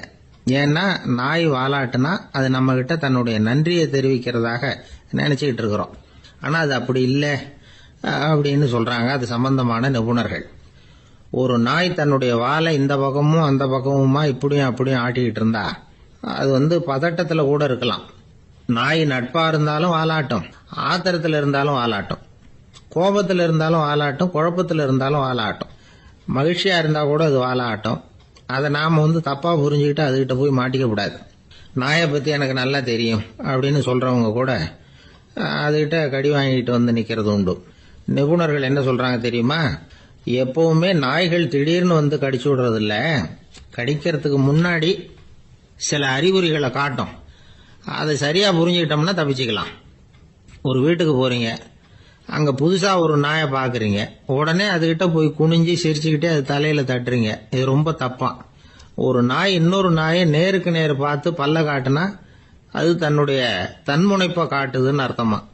உன்னை விட நான் பெரியவன் அப்படின்னு சொல்லுதுன்னு அர்த்தம். அதனால நீங்க அது மாதிரி கிட்ட போய் சிரிக்கிறோம் அப்படின்னு நினைச்சுக்கிட்டு பல்ல காட்டினா உங்களையும் எதிரியா நினைச்சிரும். இன்னொரு விஷயம் என்னன்னா, தலையில தட்டுனா நாய்க்கு பிடிக்காது. அது வந்து தன்னை அடக்கிறதாகவும் அச்சுறுத்துறதாகவும் நினைச்சுக்கிட்டு இருக்கும். சரி, அப்படின்னா புதுசா ஒரு இடத்துல அல்லது வீட்டுல நாய்க்குட்டியை பார்த்தா என்ன பண்றது? நீங்க சும்மா இருங்க, அதுவா கிட்ட வரட்டும். அதுக்கப்புறம் அதுகிட்ட கனிவா பேசுங்க. கண்ணம், மார்பு, தோல் இங்கெல்லாம் தட்டலாம், தப்பு இல்லையா? தலையில தான் தட்டப்படாதான். ஒரு நாய் வந்து உங்களை நோக்கி ஓடி வருது, நீங்களும் ஓடுனா அது துரத்த ஆரம்பிச்சிடும். அசையாம சில மாதிரி நின்றுடுங்க, அது கிட்ட வராது. அதுக்கு ஆர்வம் இல்லாம போயிடும். ஒரு தெருவில் சின்ன பிள்ளைங்க நிறைய பேர் விளையாடிக்கிட்டு இருக்கிறாங்க. அப்போ சில நாய்கள் அங்கே ஓடி வருது. எல்லாரும் ஓடினாங்க. அப்படி ஓடுறப்போ ஒரு பையன் கால் தடிக்கு கீழே விழுந்துட்டான். என்னாச்சு தெரியுமா? துரத்திட்டு வந்த நாய்கள்லாம் கீழே விழுந்தவன ஒன்றும் செய்யல, அவன் கிட்டே போகல. ஓடிக்கிட்டு இருந்தாங்கல்ல பசங்க, அவங்கள துரத்திக்கிட்டு அவங்க பின்னாடி ஓடிச்சான். அதுதான் நாய்களுடைய சுபாவம். ஒரு நாய் நம்மளை நேருக்கு நேர் முறைச்சு பார்க்குதுன்னு வச்சுங்க, நாமளும் அதை முறைச்சு பார்க்கக்கூடாது. நாம வேற பக்கம் எங்கேயாவது பார்க்க ஆரம்பிச்சிடணும். ஒரு நாய் வந்து கோபமா இருந்ததுன்னா அதோட வால் வந்து உறுதியா நேரா நிற்கும். ஒரு நாய் பணிந்து போனா அல்லது பயந்து போனா அது தன்னோட வாலை காலுக்கு நடுவில் வச்சுக்கும். ஒரு நாய் நம்மளை பார்த்து பயந்து நிக்குதுன்னு வச்சுங்க, அதனால நமக்கு ஆபத்து இல்லைன்னு நினைச்சிடக்கூடாது. உங்களை பார்த்துட்டு ஒரு நாய் ஒடுங்குச்சுன்னா நீங்க விலகி போயிடணும் அப்படின்னு அது நினைக்குது. நிறைய பேர் பயந்து போன நாயால கடிபடுறாங்க. இவன் நம்மளை விட பெரிய ஆள், மாட்டிக்கிட்டோம், வேற வழி இல்லை அப்படிங்கிற நினைப்புல தான் நாய் வந்து கடிக்க ஆரம்பிக்குதான். இதே மாதிரி சங்கிலியால கட்டி போடப்பட்டிருக்கிற நாயும் ஆபத்தானதுதான். தொடர்ந்து கட்டி போட்டிருந்தா காலப்போக்கில் அது ஒரு மாதிரி ஆயிடும். நாய் வந்து குழந்தைகளை கடிக்காது அப்படின்னு சில பேர் சொல்லுவாங்க. அதுவும் ஒரு தவறான நம்பிக்கை. அதனால சின்ன குழந்தைகளை தனியா நாயோட விளையாட விடக்கூடாது. ஆக கூடி நாயை பத்தி நிறைய விஷயம் புரிஞ்சுக்க வேண்டியிருக்குது. ஒருத்தர் தன்னுடைய நண்பர் வீட்டுக்கு போயிருந்தார். அவசியம் எங்க வீட்டில் சாப்பிட்டுட்டு தான் போகணும் அப்படின்னு ரொம்ப அன்பா சொல்லிவிட்டார். அதை மீற முடியல இவரால். சரின்னு உட்காந்துட்டார். சாப்பாடு போட்டாங்க, சாப்பிட ஆரம்பிச்சார். அவங்க வீட்டில் கட்டி போட்டு இருந்த நாய்க்குட்டி இவர் சாப்பிட்றத முறைச்சு பார்த்தது. ஏன் இப்படி என்ன இது முறைச்சு பார்க்குது உங்க வீட்டு நாய்க்குட்டி அப்படின்னு அவர் கேட்டார். அப்போ அவங்க சொன்னாங்களாம், அதுகிட்ட ஒரு கெட்ட பழக்கம்ங்க, தன்னோட தட்டுல யாரு சாப்பிட்டாலும் அது அப்படிதான் முறைச்சு பார்க்கும் அப்படின்னாரா அவர். இந்த உலகத்துல மனுஷன் எவ்வளவோ தவறுகள் செய்யறான். அதுக்கெல்லாம் என்ன காரணம்? அதை பத்தின ஆராய்ச்சி தான் இன்னைக்கு. இதுக்கு ஆராய்ச்சி என்னத்துக்கு, அது தெரிஞ்ச விஷயம் தானே அப்படின்னு நீங்க நினைக்கலாம். ஆனா அப்படி அலட்சியமா இந்த விஷயத்தை விட்டுறக்கூடாது. பொதுவா எல்லோரும் நினைக்கலாம் எது சரி எது தவறு அப்படின்னு தெரியாததுனால தான் மனுஷன் தப்பு பண்றான் அப்படின்னு. ஆனா அப்படி சொல்லிட முடியாது. மனுஷன் வந்து தெரிஞ்சே தான் தவறுகள் பண்றான். இப்போ உதாரணத்துக்கு ஒரு சாலையில இடது பக்கம் போக வேண்டிய ஒருத்தர் நடுக்கோட்டை தாண்டி வலது பக்கமா வண்டியை ஓட்டிட்டு போறாருன்னு வச்சுங்க. என்னப்பா இது தப்பு இல்லையா அப்படின்னு அவர்கிட்ட கேட்டா, அதெல்லாம் எனக்கு தெரியும், நீ உன் வேலையை பார்த்துட்டு போ அப்படிம்பார். வலது பக்கமா போறது தப்புன்னு தெரிஞ்சே தான் அவர் அப்படி செய்யறார், அப்படி போறார். பெரிய உத்தியோகத்தில் இருக்கிறவங்க கூட லஞ்சம் வாங்குறாங்க. அவங்களுக்கெல்லாம் லஞ்சம் வாங்குறது தப்புன்னு தெரியலன்னு அர்த்தம். திருடுறது தப்புன்னு தெரியாமலாம் மனுஷன் திருடுறான். நல்லாவே தெரியும். நீங்க வேணும்னா கேட்டு பாருங்க, வேற வழி இல்லை அதனால தான் திருடுறேன்பா. திருடுறது ஒரு புண்ணியமான காரியம்னு திருடனே கூட சொல்ல மாட்டான். திருடுறது தவறுங்கிறது திருடனுக்கு தெரியும் அப்படிங்கறத விளக்கறதுக்காக ஒரு பெரியவர் ஒரு கதை சொன்னார். அதாவது 2 திருடர்கள் 2 பேரும் சேர்ந்து ஒரு வீட்டுக்கு போய் ஒரு 10,000 ரூபாயை திருடிட்டு வந்துடுறாங்க. ஒரு காட்டு வழியா வந்துகிட்டு இருக்கிறாங்க. இன்னும் விடியல. 2 பேருக்கும் தூக்கம் கண்ணை சுத்துது. சரி, இப்படியே ஒரு மரத்தடியில படுத்து தூங்குவோம், காலையில விடிஞ்சதும் இந்த பணத்தை 2 பேரும் பங்கு போட்டுக்குவோம் அப்படின்னு முடிவு பண்றாங்க. அதே மாதிரி படுத்து தூங்குறாங்க. நடு ராத்திரியில ஒரு திருடன் முழிச்சுக்கிறான். விடிகிற வரைக்கும் காத்துக்கிட்டு இருந்தா 5,000 ரூபா தான் கிடைக்கும், இப்பவே கம்பி நீட்டினா 10,000 ரூபா கிடைக்கும் அப்படின்னு யோசிச்சு பார்த்துட்டு ஒரு முடிவுக்கு வந்தான். மெதுவா அந்த 10,000த்தையும் சுருட்டிக்கிட்டு அடுத்தவனுக்கு தெரியாம ஓடி போயிட்டான். விடியுது. அடுத்தவன் எழுந்திரிச்சு பாக்குறான். பணத்தையும் காணல, பாகஸ்தனையும் காணல. இந்த திருடன் அந்த திருடனை திட்டுறான். திருட்டு பய, அயோக்கிய பய, இப்படி அநியாயமா கிளப்பிட்டு போட்டானே அப்படிங்கிறான். இதுல இருந்து என்ன தெரியுது? தெரியாம எடுத்துக்கிட்டு போறது திருட்டு, அயோக்கியத்தனம், அநியாயம் அப்படிங்கறது இவனுக்கு தெரிஞ்சிருக்குது. அதனாலதான் அடுத்தவனை பார்த்து இப்படி திட்டுறான். அதனால தெரியாததுனால மனுஷன் தவறு பண்றான்னு சொல்றது சரியில்லை. அப்படின்னா மனுஷன் பண்ற தவறுகளுக்கு உண்மையான காரணம் தான் என்ன? இதே சந்தேகம் அர்ஜுனனுக்கும் வந்துதான். அதனாலதான் அவன் வந்து பகவானை பார்த்து கேட்கறான், மனுஷன் வந்து தன் விருப்பத்துக்கு விரோதமா ஏதோ ஒரு சக்தியினால பலாத்காரமா இழுக்கப்பட்டது மாதிரி பாவம் பண்றானே, அந்த சக்தி என்ன அப்படின்னு கேட்கறான். இதுக்கு பகவான் பதில் சொல்றார், காமமும் குரோதமும் தான் அந்த சக்திகள், அதாவது ஆசையும் சினமும். இது ரெண்டும் உன்னுடைய எதிரிகள் அப்படிங்கறத புரிஞ்சுக்கோ அப்படிங்கிறார். இன்னமும் நுணுக்கமா பார்த்தா காமத்தினுடைய மறு உருவங்கள் தான் குரோதமும் லோபமும். ஆசை நிறைவேறலன்னா குரோதம், அதாவது கோபம். ஆசை நிறைவேறிட்டதுன்னா லோபம், அதாவது பேராசை. பாவத்தை கண்ட்ரோல் பண்ணணும்னா அதுக்கு மெயின் சுவிட்ச் எது அப்படிங்கறது இப்பதான் தெரியுது. அதுக்கு மனுஷன் தெரிஞ்சே தான் தவறு பண்றான் அப்படின்னு பேசிக்கிட்டோமே. அதுக்கு ஒரு உதாரணம். ஒரு ஆளு ஹோட்டல்ல சாப்பிட போனான். சாப்பிட்டு முடிச்சான். எழுந்திரிச்சு வந்து முதலாளி கிட்ட பில்ல கொடுத்தான். காசை கொடுக்கல. முதலாளி பணம் கொடுன்னு கேட்டார். இவன் என்கிட்ட பணம் இல்லைன்னா. முதலாளி கொஞ்சம் கூட அலட்டிக்கல. உள்ள இருந்து ஒரு ஆளை கூப்பிட்டார். இவனை கூப்பிட்டுட்டு போய் இட்லி மாவு ஆட்ட சொல்லுனார். இவனும் கவலைப்படாம உள்ள போயிட்டான். அப்போ அழைச்சிட்டு போற ஆளு கேக்குறான், ஏன் சார் சாப்பிடுறதுக்கு முன்னாடி காசு இல்லைங்கிறது உங்களுக்கு தெரியாதா அப்படின்னு கேக்குறான். தெரியும், காசு இல்லைங்கிறதும் தெரியும், காசு இல்லாம சாப்பிட்டா மாவாட்டணுங்கிறதும் தெரியும் அப்படின்னா அந்த ஆள். அப்படின்னா நீங்க உங்க வீட்லயே சாப்பிட்டு இருக்கலாமே அப்படின்னு கேக்குறான் அவன். அதுக்கு இவர் சொல்றாரு, அது எப்படி, அங்க சாப்பிட்டாலும் நான் இதே வேலையை தானே செய்ய வேண்டியிருக்கும் அப்படின்னாராம். நமக்கு முன்னாடி நமக்கு வேண்டிய ஒருத்தர் ஒரு கிளாஸ்ல நமக்கு பழச்சாறு கொண்டாந்து வைக்கிறாருன்னு வச்சுங்க. உடனே நாம என்ன பண்ணுவோம், எடுத்து கிடுகிடுன்னு சாப்பிட்ருவோம் அடுத்தவங்க யாரும் வர்றதுக்குள்ள. அதை விட்டுட்டு அதை கொண்டாந்து வச்சவர்கிட்டயே அதோட விலை என்ன அப்படி இப்படின்னு நான் கேட்டுக்கிட்டு இருப்போம். நாம கேட்க மாட்டோம். ஆனா காந்திஜி அப்படி கேட்டாராம். எப்ப தெரியுமா, 1935 அந்த வருஷம் மே மாசத்துல ஒரு நாள் காந்திஜி டெல்லியில இருக்கிறார். அப்ப அவருக்கு 2 டம்ளர் மாம்பழச்சாறு கொண்டாந்து கொடுக்குறாங்க. அதை வாங்குறாரு. இதோட விலை என்ன அப்படின்னு கேட்டார் காந்திஜி. யாருக்கிட்ட கேட்டாருன்னா மனுபென் காந்தி கிட்ட கேட்கிறார். அவங்க தான் கொண்டாந்து கொடுக்குறாங்க. காந்திஜிக்கு உதவி செய்யறதுக்காக அவர் கூடவே இருந்தவங்க அவங்க கிட்ட தான் கேட்கிறாரு. காந்திஜி சும்மா வேடிக்கைக்காக இப்படி கேட்கிறாருன்னு நினைச்சுட்டாங்க அந்த அம்மா. அதுவும் இல்லாம அதோட விலையை கேட்டா காந்திஜி நிச்சயமா அதை சாப்பிட மாட்டார் அப்படிங்கிற பயம் வேற. அதனால அந்த அம்மா பதில் எதுவும் சொல்லாம கம்முன்னு இருந்துட்டாங்க. கொஞ்ச நேரம் ஆச்சு. அந்த பழச்சாறு வச்ச இடத்துல அப்படியே இருக்குது, வச்ச இடத்துல வச்சபடியே இருக்கு. காந்திஜி அதை சாப்பிடவே இல்லை. மனுபென் காந்தி பார்த்தாங்க. மெதுவா காந்திஜி கிட்ட போய் அதை சாப்பிடுங்களேன் அப்படின்னாங்க. பழச்சாறு விலை என்னன்னு கேட்டேன், அதுக்கு பதில் இல்லை. அது முதல் தப்பு. பதிலை எதிர்பார்த்திருந்தும் அதை பத்தி விசாரிக்கல, அது 2வது தப்பு. இப்படி 2 தப்புகளை பண்ணிவிட்டு என்கிட்ட வந்து இதை சாப்பிடுங்கன்னு சொன்னா அது எப்படி அப்படின்னு கேட்டாராம் காந்திஜி. மனுபென் காந்தி என்ன சொல்றதுன்னு தெரியாம திகைச்சு போய் நின்றுகிட்டு இருந்தாங்க.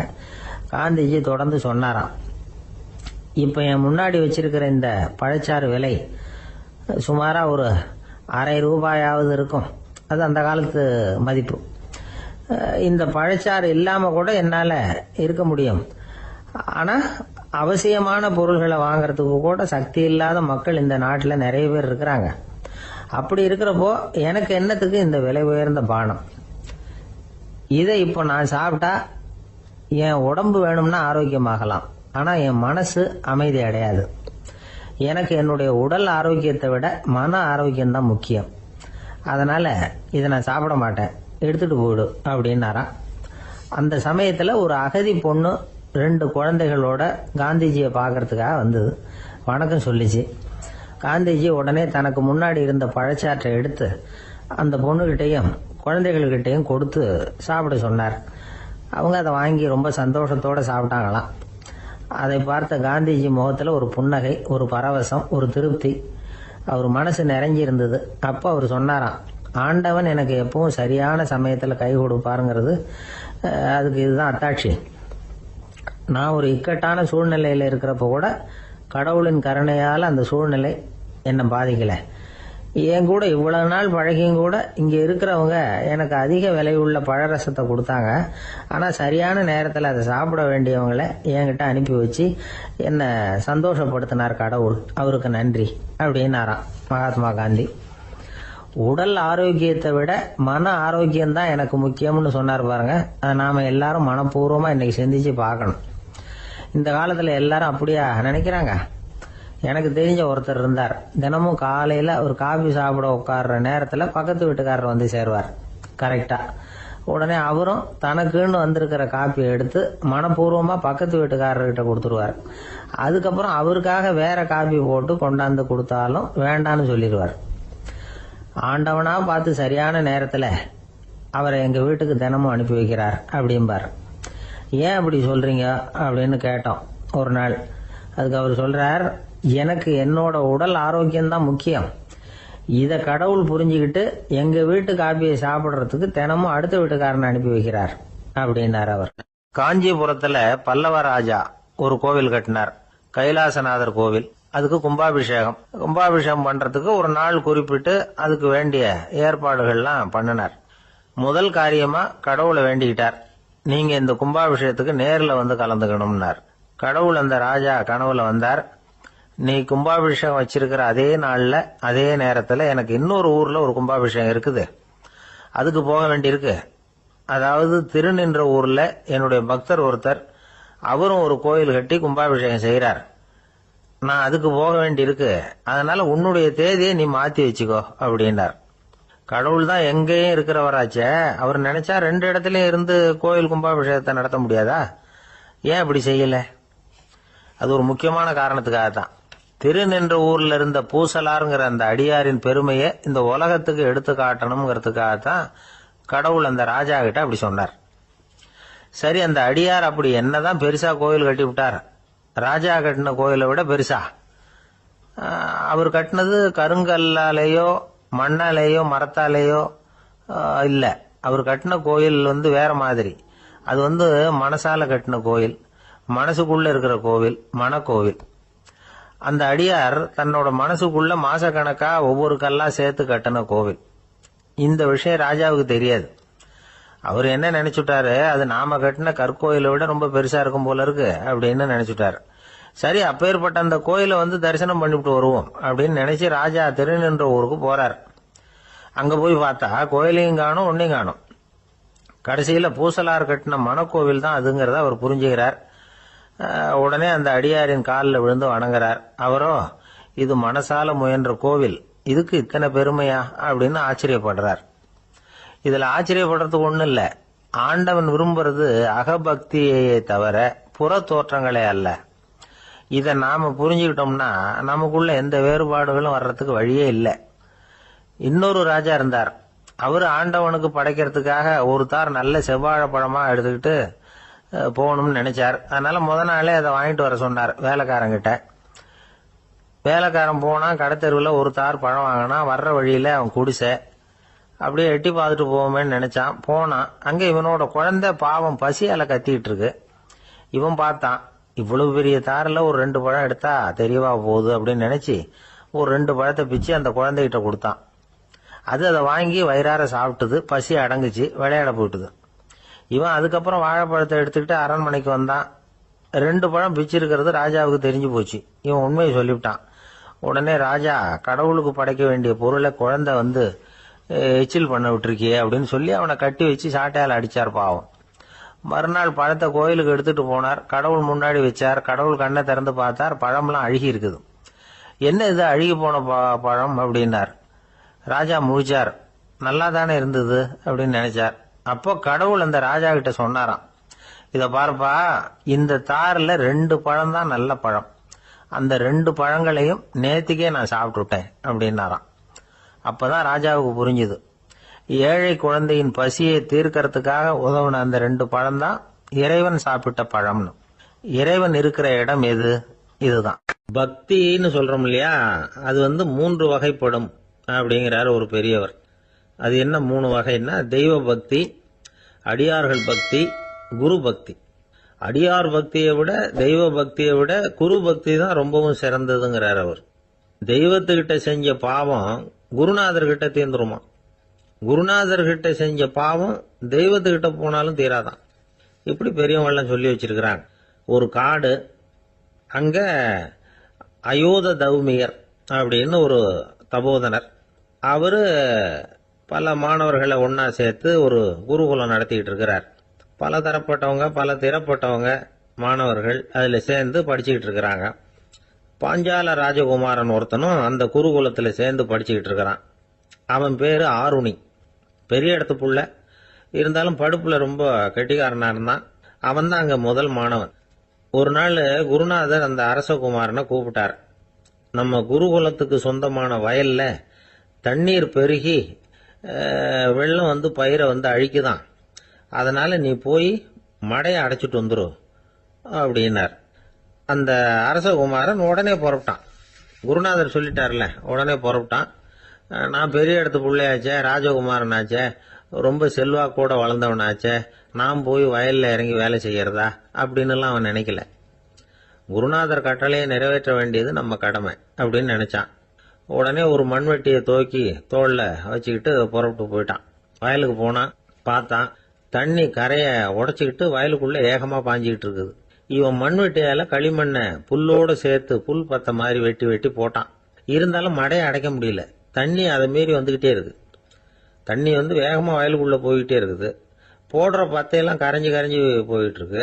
இருந்தாலும் இவன் தன்னுடைய முயற்சியை கைவிடல. வெட்டி வெட்டி போட்டுக்கிட்டே இருக்கிறான். காலையில் அங்க போனவன் சாயந்தரம் வரைக்கும் இப்படி செஞ்சுக்கிட்டு இருக்கிறான். உடம்பும் மனசும் ரொம்பவும் சோர்ந்து போச்சு. இருந்தாலும் குருநாதர் இட்ட கட்டளையை நிறைவேற்றாம இருக்கிறோமேங்கிற ஒரு குறை அவனுக்கு இருக்கு. குரு கட்டளையை நிறைவேற்றாத நான் இன்னமும் இருக்கணுமா அப்படின்னு யோசனை பண்ண ஆரம்பிச்சுட்டான். என்ன செய்யலாம்னு பார்த்தான். நம்ம குருநாதர் இட்ட பணிக்காக இந்த உடம்பையே தியாகம் பண்ணலாம் அப்படின்னு முடிவு பண்ணான். தண்ணி பாயுதுல, அதுக்கு குறுக்க விழுந்து அப்படியே மடையை அடைச்சிக்கிட்டு அப்படியே படுத்துட்டான். இது மற்றவங்களுக்கு தெரியாது. அன்னைக்கு ராத்திரி ஒரு விளக்கு முன்னாடி உட்காந்து குருநாதர் பிள்ளைங்களுக்கு பாடம் சொல்லி கொடுத்துக்கிட்டு இருக்கிறார். வரிசையில் இருக்கக்கூடிய ராஜகுமாரனை காணல. நம்ம ஆருணி எங்க போனா அப்படின்னு சொல்லி மற்ற மாணவர்களை விசாரிச்சார். இப்போ அவங்க சொன்னாங்க, சுவாமி அவன் காலையில வயலுக்கு மடையை அடைக்கிறதுக்காக போனான், நீங்க தான் போக சொன்னீங்க, இன்னும் திரும்பி வரல அப்படின்னு அவர் பையன். குருநாதர் உடனே ஒரு தீவெட்டி எடுத்துக்கிட்டு மாணவர்களை அழைச்சிக்கிட்டு வயலுக்கு போனார். அங்க போய் பார்த்தா ஆளை காணும். ஆருணி ஆருணின்னு சொல்லி சத்தம் போட்டு கூப்பிட்டு பாக்குறார். நான் இங்க இருக்கேன் குருநாதா அப்படின்னு காலுக்கு அடியிலிருந்து ஒரு சத்தம் வருது. குனிஞ்சு பார்த்தா அவன் மடையில படுத்திருக்கிறான். என்னப்பா இதுன்னார். காலையிலேருந்து இந்த மடையை அடைச்சி பார்த்தேன் சுவாமி, முடியல, அதனால இப்படி குறுக்க படுத்துட்டேன். என்னை தாண்டறதுக்கு பயந்து போய் தண்ணியே தேங்கி நின்றுட்டுது அப்படின்னா. அவனுடைய குரு பக்தியையும் அவனை தாண்டறதுக்கு அஞ்சு நிற்கிற தண்ணி தேக்கத்தையும் பார்த்துட்டு எல்லாரும் ரொம்ப ஆச்சரியப்பட்டு போயிட்டாங்களாம். ஆருணி எழுந்திருச்சு வா அப்படின்னு கூப்பிட்டாராம் குருநாதர். அவன் தண்ணீரை பொழந்துகிட்டு எழுந்திருச்சு வந்தானான். அதனால அவனுக்கு உத்தாலகன் அப்படின்னு ஒரு பேர். உத்தாலகன்னா தண்ணீரை பிளந்தவன் அர்த்தம். அந்த உத்தாலகன் மாதிரி இந்த காலத்து மாணவர்களுக்கும் குரு பக்தி வேணும் அப்படின்னு சொன்னோம் ஒரு பள்ளிக்கூடத்துல. உடனே நிறைய மாணவர்கள் எழுந்திருச்சு நின்னாங்க. சார், நீங்க எங்களை இன்னமும் சரியா புரிஞ்சுக்கலன்னு நினைக்கிறோம். அன்னைக்காவது ஒருத்தன் அப்படி இருந்தான், இன்னைக்கு ஏகப்பட்ட உத்தாலகர்கள் இருக்கிறோம். எங்க வாத்தியார் கட்டளை இட்டா இப்பவே அது மாதிரி வயலுக்கு போய் மடையில குறுக்கப்படுத்துக்கிறதுக்கு இந்த வகுப்புல உள்ள அத்தனை பேரும் தயாரா இருக்கிறோம் அப்படின்னாங்க. அப்படியா அப்படின்னு சொல்லி கேட்டோம் ரொம்ப சந்தோஷமா. ஒருத்தன் ரொம்ப அடக்கமா எழுந்திருச்சான். அப்புறம் சொன்னான், ஆமா சார், வகுப்புல இவர் நடத்துற பாடத்தை கேட்டுக்கிட்டு இருக்கிறத விட பேசாம போய் மடையில படுத்துடுறது ஒன்றும் கஷ்டமான காரியமா இருக்காது, அதனாலதான் எல்லாரும் அங்க போறேன்னு சொல்றோம் அப்படிங்கிறான். துருக்மேனியாவில் அஷ்காபாத் அப்படின்னு ஒரு நகரத்துல ஒரு புவியியல் விஞ்ஞானி இருந்தார். அவரு ஒரு நாய்க்குட்டி வளர்த்தார். ஒரு நாள் முன்னிரவு நேரம் ஒரு மேஜைக்கு முன்னாடி உட்கார்ந்து அந்த விஞ்ஞானி ஏதோ கணக்கு போட்டுக்கிட்டு இருக்கிறார். அவருக்கு ஒரு சின்ன பெண் குழந்தை, அது தொட்டில தூங்கிட்டு இருக்குது. அந்த நாய்க்குட்டியும் ஒரு மூலையில படுத்து அது பாட்டுக்கு தூங்கிட்டு இருந்தது. ஒரே அமைதி. அந்த நேரத்துல திடீர்னு அந்த நாய்க்குட்டி துள்ளி எழுந்திருச்சுது. நேரா குழந்தைகிட்ட ஓடிச்சு. அந்த குழந்தைய அது போட்டிருந்த ட்ரெஸ்ஸோட சேர்த்து கவ்வி தூக்குச்சு. தூக்கிட்டு வாசல் பக்கம் ஓடிச்சு. நாய்க்குட்டி குழந்தைய கவ்வி தூக்க முடியுமாங்கிற சந்தேகம் உங்களுக்கு இல்லையா? நீங்க நம்ம ஊர் நாய்க்குட்டியவே பார்த்து பழக்கப்பட்டிருக்கீங்க, அதனால நம்புறதுக்கு சிரமமா இருக்கும். அந்த ஊர்ல எல்லாம் அது ரொம்ப ஸ்ட்ராங்கா இருக்கும், ஒரு ஏதோ கண்ணுக்குட்டி மாதிரி இருக்கும். விஞ்ஞானி அதை பார்த்துட்டார். உடனே அந்த நாய்க்கு வெறி பிடிச்சிட்டுதுன்னு முடிவு பண்ணிட்டு தன்னோட கை துப்பாக்கி எடுத்துக்கிட்டு ஓடி வந்தார். அவர் வெளியில நாய்க்குட்டி எங்க அப்படின்னு பார்த்து தேடுறார். அந்த நேரத்துல அந்த வீடு இடிஞ்சு விழுது. காரணம் பூமி அதிர்ச்சி. இப்படி பூமி அதிர்ச்சி உண்டாக போகுதுங்கிறது அந்த நாய்க்குட்டிக்கு முன்னாடியே தெரிஞ்சு போச்சு. அதுதான் குழந்தைய தூக்கிட்டு வெளியில ஓடி வந்திருக்குது. அது மூலமா அந்த குடும்பத்தையே காப்பாத்தி இருக்குது அந்த நாய்க்குட்டி.